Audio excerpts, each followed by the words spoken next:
Everyone, আসসালামু আলাইকুম। আজ আমরা কিছু গাছের ইংরেজি শব্দ শিখব, যেগুলো আমরা অতি পরিচিত গাছ, কিন্তু এগুলার ইংলিশ ওয়ার্ড আমরা জানি না। আজ খুব সহজে আমরা খুবই পরিচিত গাছের ইংরেজি শব্দগুলা জেনে ফেলবো। এখন দেখো, আমি কয়েকটা গাছের নাম লিখছি, আরো আরো সামনে আরো অনেক ভিডিও পাইবা তোমরা। আমি সাথে কিন্তু ইংলিশ ওয়ার্ডটা লিখছি, এর উচ্চারণটা দিয়ে দিছি, এর বাংলা অর্থটা দিয়ে দিছি।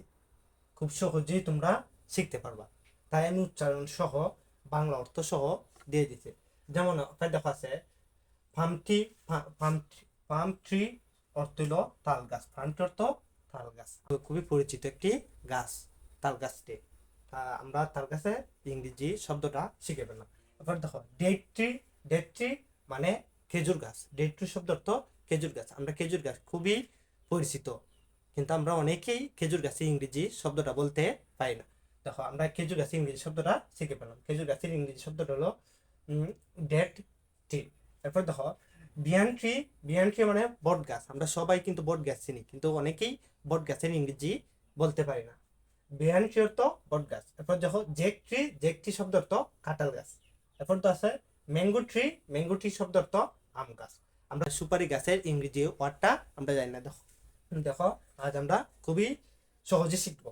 দেখো বিটেল নাট ট্রি তো সুপারি গাছ। বিটেল নাট ট্রি অর্থ সুপারি গাছ। বাম্বো অর্থ বাঁশ। যেমন আমরা যে অনেক এই বাঁশ শব্দটা জানে, বা বাঁশ গাছটাও দেখছে। বাঁশ কিন্তু গাছ না, এটার এক প্রকার গাছ কয়। কিন্তু দেখো, বাঁশের ইংলিশটা আমরা জানি না, তো বাঁশের ইংলিশ হলো বাম্বো। আমি উচ্চারণটা ফার্স্টে লিখে দিয়েছি।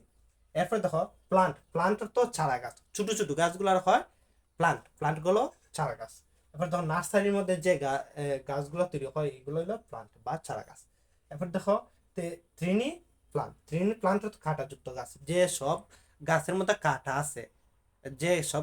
কাঁটা আছে, গাছগুলোর নাম হইলো ট্রিনি প্লান্ট।